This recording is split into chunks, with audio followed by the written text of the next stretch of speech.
The Thoroughbred is a magnificent animal, bred for speed, bred to compete, the sport of kings. Wow, West Coast has it by 6. It's the all-new LetsGoRacingParks.com. Take a ride into this kind of action. 3 of them are right together with 1 furlong to go. LetsGoRacingParks.com is brought to you by the Pennsylvania Thoroughbred Horsemen's Association. It's fun to see them run. A very pleasant good morning, racing fans, and welcome here to Parks Racing for Let's Go Racing. This past Saturday here at Parks, we had the celebration of the 10th anniversary of that great retirement program, Turning for Home. We'll have the Turning for Home Stakes here at the top of the show. On our national coverage, we'll head out to Thistledown for the Grade 3 Ohio Derby. Diamond King headed out to Ohio, taking on the likes of Flame Away and Lone Sailor. We'll take a look at that, and we'll meet a great character for the back stretch. Can you say equine dentist? Can you say country singer?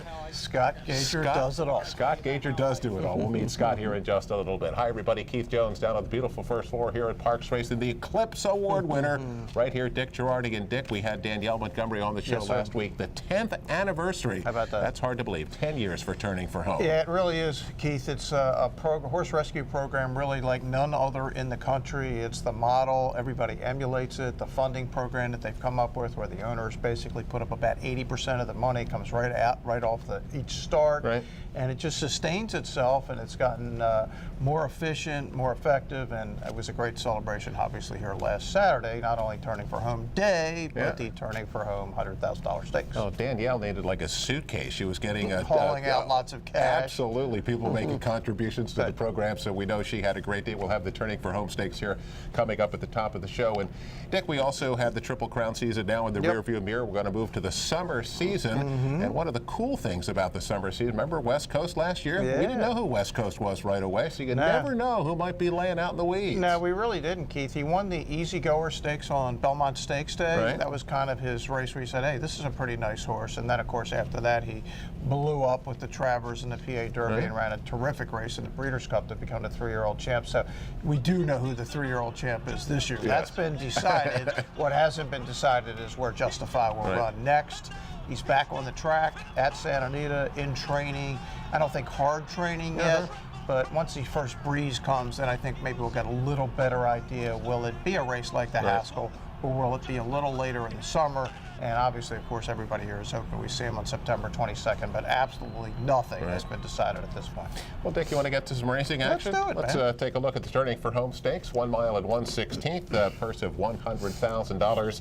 Our favorite turns out to be number 2, Aztec Sense. As you looked at the race, no surprise this horse was the favorite. 3-5, George Navarro, the trainer. This horse raced back here in August for 12-5, got claimed that day, and has been a pretty good claim. Yeah, it was interesting. They took a lot of time with him from August to October, and I talked to Joe Bessiger last night, who owns this horse. Of course, Joe's been on the show with us. I said, what was the deal? He says, George said this is a pretty good horse, but we're going to need a little time. And boys, he turned out to be really nice. I don't think they ever expected this. Joe said he had to overrule everybody. I was the only one that wanted to claim this horse, he told me. Already a stakes winner, so trying to become a multiple stakes winner here. Dick, the second choice, number 4, Chris and Dave, goes off at a price of 5-2 for trainer Robertino Diodoro, who is a high percentage guy. Michael Sanchez picks up the mount. You look at his PPs, he's really good. He got a lot of seconds, not a whole lot of wins. Yeah, I mean, he's one of these horses that's always in the vicinity, but drives you nuts if you're betting on him to win. But yeah, the trainer is amazing. Not only is he a high percentage, he's a high volume, 123 wins late June. That sounds kind of like Scott Lake from years ago. Dick, Aztec Sense 3-5 going into the gate. Paco Lopez in for the ride, and here's the call. And they're off in the Turning for Home Stakes. Far outside, it's Ruby Blue. Also there from the outside, 30 Silver Pieces. Chris and Dave hustling up into the early mix. Aztec Sense will back off down inside. And now here comes Cloudy to join the early fray into the first turn. And it's Cloudy who gets the lead. 30 Silver Pieces will sit second on the outside. Chris and Dave with a good spot just in behind those two. Ruby Blue is fourth in the early going. But the length and a half to Aztec Sense, who now moves up outside fifth. On the inside, Moongate Warrior quickly moves up from sixth. These Blues is seventh, and Sumner is last of the gate onto the back stretch, racing just about 8 lengths off the lead.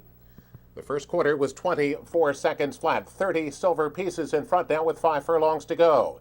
Aztec Sense has moved up to be second on the outside.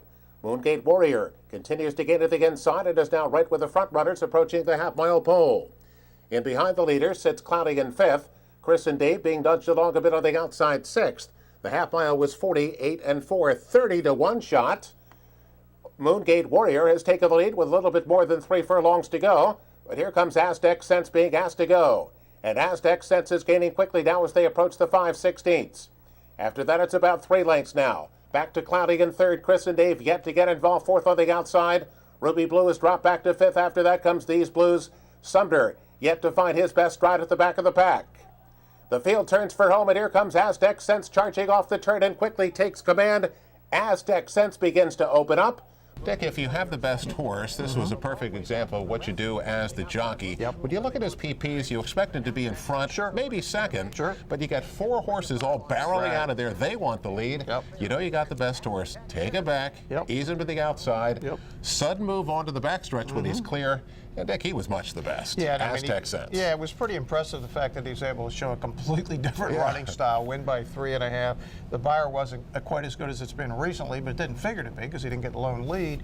88. How about since claim for 12.5 out of a 3 life race? Right. That's 170,000 for Mr. Bessaker, and he said, I need every penny of it because he's like a lot of guys who has a lot of horses. It's not an inexpensive business out here. 3.5 length winner pays $3.40 to win. It's time to head to our first break, and when we come back here on Let's Go Racing, if you ever wanted to be an equine dentist, not sure why you wanted to do that. We will be right back with Scott Gager after this.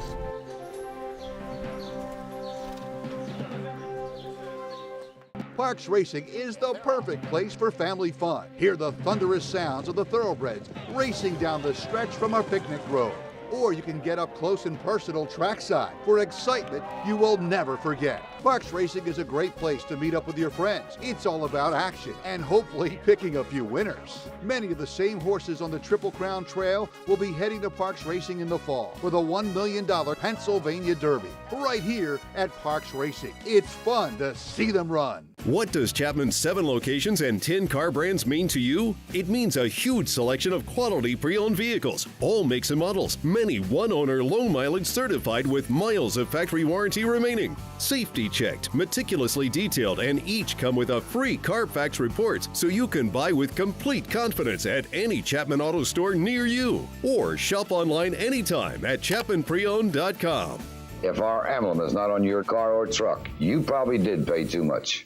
The Pennsylvania Thoroughbred Horsemen's Association is the advocate for Parks Racing's horsemen and has worked hard to secure better lives for the hundreds of trainers and their families that work in the thoroughbred racing industry. Our horsemen benefit from medical coverage, trainer pension plans, and increased purses. Thanks to these horsemen, racing at Parks is the very best, providing entertainment for you and the entire family. The Pennsylvania Horsemen are proud to be part of the community and introduce a new generation of fans to the sport of kings.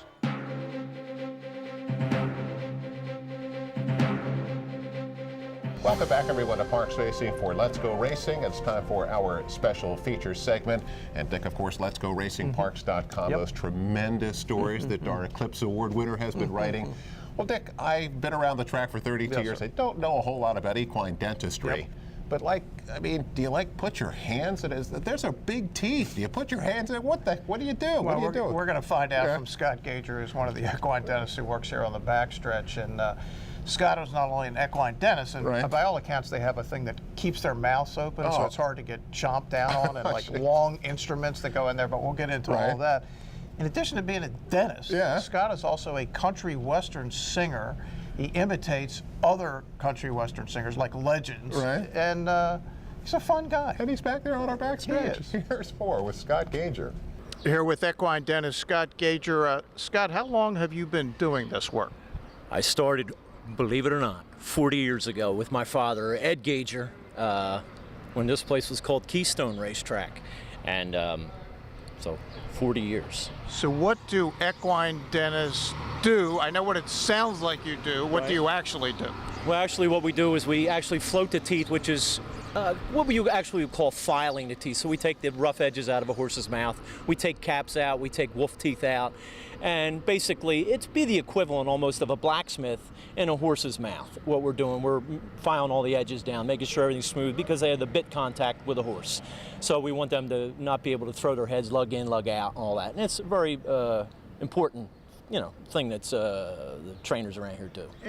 And Scott, how long do they need between times when they go? It depends on their age. 2-year-olds need to be done more frequently, probably 3 to 4 times a year. As they turn 3, probably 3 times a year. Once they get past the age of 4, a couple times a year is all they really need to be done. And that's with race horses. Pleasure horses, once a year is fine for them. So if somebody hears equine dentist, they're thinking of a human dentist who puts his hands in the human's mouth. I'm thinking you probably don't do that. I absolutely do. Believe it or not, I do. Explain how it works. I do. I can actually use my hand as a speculum. Okay. So I put it in between the bars of a horse's mouth, and I can actually reach every tooth in the horse's mouth with my hands. Over the years, Scott, obviously this has all changed. You've been here for 40 years. Correct. In recent years, since the slot machines came in, the purses have gone up. What have you seen of positive I remember changes sitting here? in Bobby K-Mac's office when this all happened. What I've seen with Pennsylvania is just the breeding program has just exploded. And I mean, you're getting a nice bonus for being, having a PA bred racehorse. I mean, and I work on, everybody wants PA breds. Sure. I mean, and I really think that they are really climbing up the ladder, contending with these other states now. I mean, I think the stats show that. Scott, not only do you do this, you have I don't know whether you would call it a moonlighting job or what you would call it. It's more than that anymore. So tell us about the man of 100 voices. Yeah, so in it was New Year's Eve of 2011, my wife coaxed me to get up in front of a group that was all doing karaoke. And she said, when the radio comes on, you sound just like James Taylor. So I'm like, well, I'm not getting up there, so forget about it. So she kept, these people are terrible, just do it. So I got up there and I started singing a James Taylor song, Caroline in My Mind, and within a few seconds, everybody's cell phone was out. And so I didn't really think anything more, and nobody even said anything to me. And about a month later, it was posted, and people were on there going, well, how did you do that? And it sounds like James Taylor. So I said, well, maybe I can make some extra money being James Taylor. Within a few weeks, I realized I could do several voices that I just messed around on YouTube. So I'm up to almost 200 voices that I can impersonate, singing voices, and a lot of speaking voices. I can just completely alter my voice and change it. So let's hear a couple of your favorites. James Taylor. There we go. So James Taylor will be, in my mind, I'm going to Carolina. Can't you see the sunshine? Can't you just feel the moonshine? And then I can just switch it up to Randy Travis, which would be, you may think that I'm talking foolish. So, and there's just a range of, you're just too good to be true. So I have 7 octaves in my voice. So Elvis, well, I wish I was in Dixie, away, away in Dixieland's where I stand. So I can just be anybody I really want to be on stage, from Johnny to Johnny Cash. Well, I woke up Sunday morning. So I can just switch my vocals anywhere I want to be in voices. So, and then we did the song 4 years ago, fellow horse dentist Paul Bricione. We get the footage of that thing, and I say, wow, this is gold. It's him, getting mauled by a horse here, and I wrote a song to it. It took me like 10 minutes to write it, and that thing goes viral about every 6 or 8 months. It just takes off, that horse bit me. Come at me like a thief in the night. Camera caught it all, made a fool out of me. I think he's got to be a pretty unique guy. How many guys are equine dentists and country singers all wrapped up into one? I think there might be one. I think there might be one. Maybe. I think we just saw. Okay, yeah.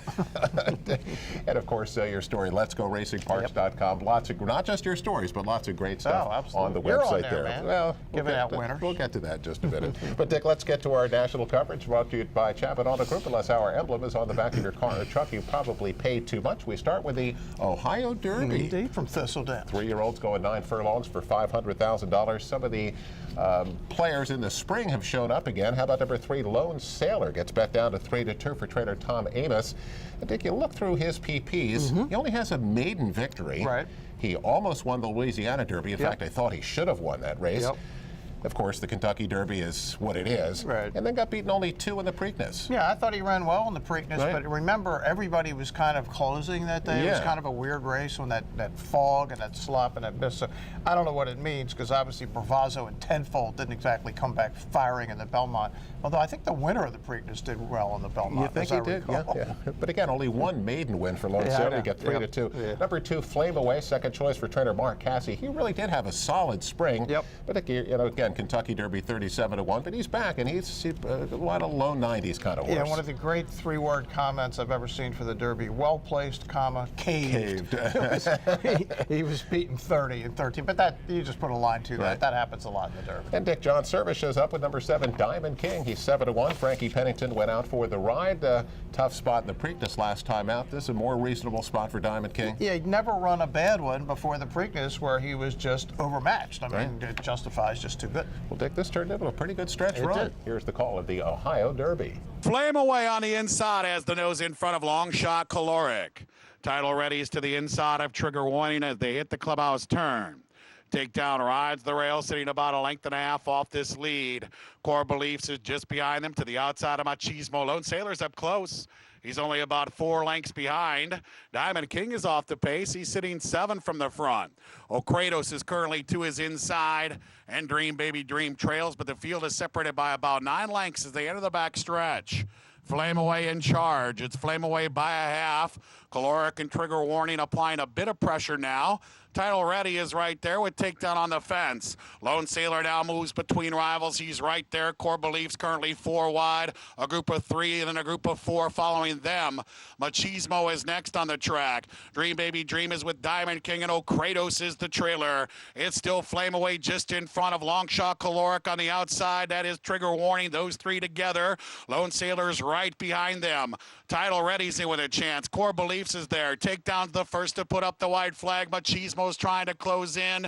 He's racing with Diamond King, and Diamond King's coming with a nice run. And it's Dream Baby Dream, and O'Kratos failed to fire. Flame Away has company in the form of Trigger Warning. Here comes Core Beliefs on the far outside. Title Ready is there. Lone Sailor tries the inside. Trigger Warning in front. Core Beliefs surging on the outside. 1 furlong to go. And here is Core Beliefs to take the lead. Lone Sailor's found a seam. He's coming up the rail to 16th to go. Core Beliefs and Lone Sailor. Lone Sailor gaining ground. Core Beliefs on the outside. Here it is. Core Beliefs. Well, Nick, Lone Sailor, as I mentioned, I thought he had every chance to win the Louisiana Derby. He had every chance to do it again, but doesn't get it done. Core Beliefs on the outside had the lead, gave it up, and then came on again 5-2 for trader Peter Urton.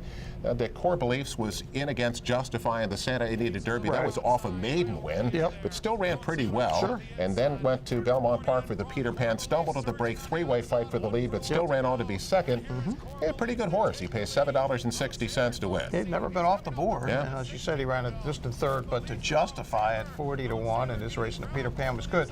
Blinded Citizen, of course, ran back in the Belmont. Not well, as I recall. I mean, the Peter Pan was a perfect setup for Blinded Citizen. He couldn't have been any better. But yeah, Core Beliefs at 93, well spotted. Once they realized, hey, he's not good enough for these other races, there's like Peter Pans and Ohio Derbies and other kinds of West Virginia Derbies that you can win with these kind of horses. Not easy to win from the 10-hole. He covered a lot of ground, and he won it by a nose again, $7.60 to win. Let's go out west now. The Grade 2 San Carlos, 7 furlongs for $250,000. And when you're out at Santa Anita, who do you think saddles the favorite, like in every race? Yeah, I'm shocked. It's our man again, Double B, Mr. Baffert, Windstar Farm, China Horse Club. Right. This has sounded all familiar to anyone. And remember his day on the Belmont Stakes Day last year when he won all the races except the Belmont because he wasn't in it? Well, American Anthem was one of those horses that day winning the Woody Stevens. Now, Dick, you mentioned his name, American Anthem. He goes off at 4 to 5 last year as a 3-year-old. They tried him in those Triple Crown races, some of the preps. Didn't seem like he liked to go long, so they turned him into a sprinter. Bob looked like he made the right choice because he's been pretty good. Now he doesn't make too many bad ones, and he won at Churchill on the 1st of June as obviously a prep race for this, and he's back. He's the favorite, and he has Mike Smith riding. Number 6, Touching Rainbow, second choice, 5-2. He's not only a hot horse, but he's out of a hot barn. Philip D'Amato, the trainer here, and Dick, this is his first stakes try, so he's stepping up. He is stepping up, but 6 out of 12 lifetime, almost $250 million in earnings. Another good stretch run? Yeah, very good. Here's the call, San Carlos. It's St. Joe Bay a half length in the front. The favourite American Anthem second with a half mile to run. Touching Rainbows is on his outside in the 3 path. El Huerfano just behind them along the fence. Stonehands are close. 5th racing 4 wide into the turn. 4 lengths to Dabster inside Horse Greedy and 6 to top of the game. Around past the 3/8 pole, St. Joe Bay pressed more by American Anthem. Touching Rainbows and Stonehands each within a length of the front, followed by El Huerfano. 2.5 to Horse Greedy, covering Dabster at the quarter pole and 10 lengths top of the game. St. Joe Bay with American Anthem. Joint leadership for them at the top of the lane from El Huerfano and Stonehands. Touching Rainbows dropping away, passed by Horse Greedy. American Anthem with the lead over St. Joe Bay. St. Joe Bay sticking gamely to his guns is coming back at American Anthem. American Anthem will have to show some ticker. St. Joe Bay almost matching him. It's very close between them. Well, Dick, that perfect stalking trip for American Anthem, all he has to do is put away a 42-1 shot, number 2, St. Joe Bay. But St. Joe Bay does not want to go down without a fight. This was close.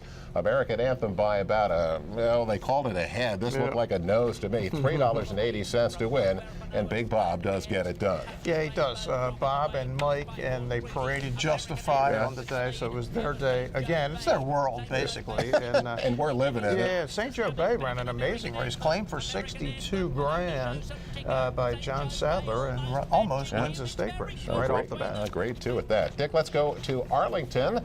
We love going to Arlington. We do. This is the Grade 3 Chicago Handicap fillies and mares 3 and up, going 7/8 of a mile. A big, bulky field. Number 2, Union Strike, is the choice here, 3-1. So you got money all over the place out of that Mick Ruiz barn. Yeah, how about my man Mick Ruiz, last seen in the Derby and the Met Mile with Bolt Doro? Oh, poor Bolt Doro. Yeah, not a, well, less said the better. Love Mick. Second choice, number 11, Liz, out of that Wayne Catalano barn. You also get a price here of 3-1. And tell us about this filly, Dick. Well, I mean, anything Wayne sends out is always solid. He's one of the best trainers in the Midwest. Dick, can you say ran out the TV? I can. This was a pretty good performance. Yes, Here's indeed. the call of the Chicago Handicap.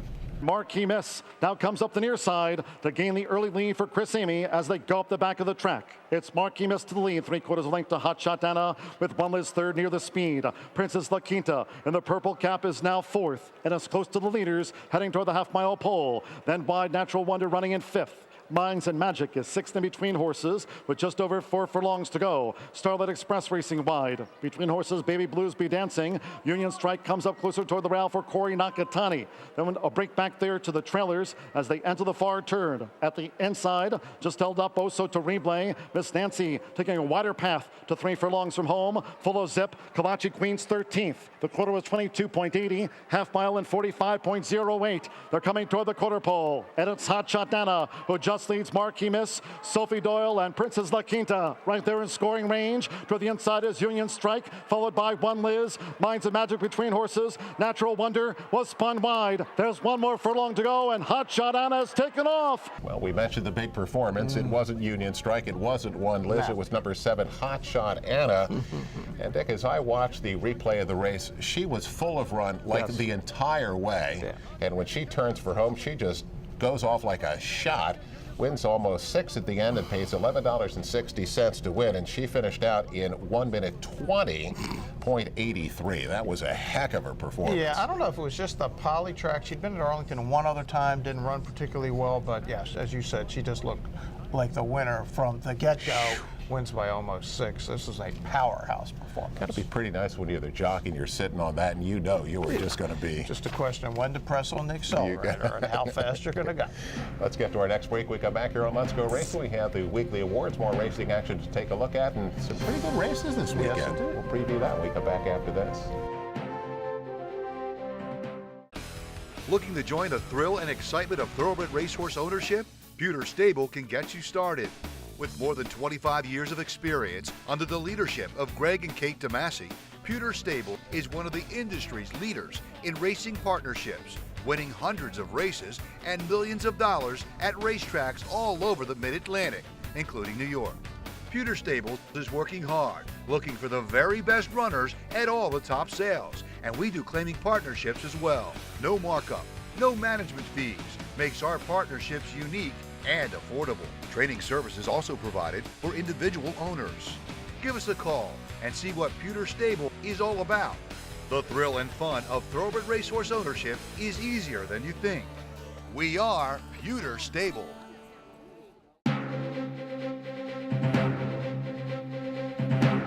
Welcome back, everyone, to Parks Racing for Let's Go Racing. It is the weekly awards brought to you by the great folks at Turning for Home, just celebrating the 10th anniversary. Log on to their website at turningforhome.org. Dick, our jockey of the week is that Emmanuel Manning Esquivel. Big week, a triple followed by a double. He just continues to win. He is a terrific rider. Absolutely. And Dick, our trainer of the week, was looking through the top 10 standings, and there's a guy that we just haven't mentioned in a long time. How about Lou Linder? How about my man Lou Linder? How about Lou Linder? He is 8th and currently at 18%. That is pretty. You're in the top 10. Yeah. You're getting it done. Yeah, and didn't he finish second in the 100,000 horse you just claimed? There you go. Yeah, well done. Lou Linder, our trainer of the week. Let's get to race recap. Let's head out west. Go for the Grade 3 Wilshire Stakes out at Santa Anita. Fillies and mares on the grass at a mile. And the favorite here is number 9, Ancient Secret. But Dick, number 7, Storm the Hill, is going to come storming in the stretch. Yeah, you mentioned Phil D'Amato earlier, Keith, and boy, this horse is Philly is just rolling in the stretch, coming from way back, and wins it pretty comfortably in the end. How good is Phil D'Amato doing right now? He's 1-5. How about $21 to win on Storm the Hill? Let's go to Monmouth Park. Take a look at the Open Mind. It's 3-year-old fillies on the grass at 1 mile and 1/16. Number 7, Dark Artist. I like this name, a daughter of Painter. Yes. Named Dark Artist at 4 to 5. And Dick, this one's going to be close, but Dark Artist going to get up in time. Yeah, Trevor McCarthy's he's having kind of a snake bit meet up there. He's 6 for 72 before this race, a lot of seconds and thirds, but gets up in time to win by a neck. And Dark Artist pays $3.80 to win. Well, let's take a look at Eye on Racing here, and I mentioned some good action this weekend. The Grade 1 United Nations. At Monmouth Park, one of my favorites. Yes. And I believe up at Woodbine, one of your favorite races, the Queen's Plate. There you go. We got the Island also on the Monmouth Park. Nice. Belmont Park has the Mother Goose. Oh. And we got some speed action down at Gulfstream with the Rudy and the Smile Sprint. Yeah, very nice. So good. So we'll have some races well, actually, at some point. we won't have those races next week because we'll discuss that when we get to News and Notes. So why don't we do that now? Right. We'll be right back with News and Notes after this. Racehorses are pampered, treated with care, and loved. Nothing is more important than their health and their safety. We do right by them, and they do right by us. the hard-working folks who proudly earn our living in Pennsylvania's horse racing and breeding industries. Horse racing is a lot of fun. But it's so much more. It provides tens of thousands of jobs. Jobs, and billions in economic impact each year. All across the Commonwealth. Horse racing in Pennsylvania. It's a winner.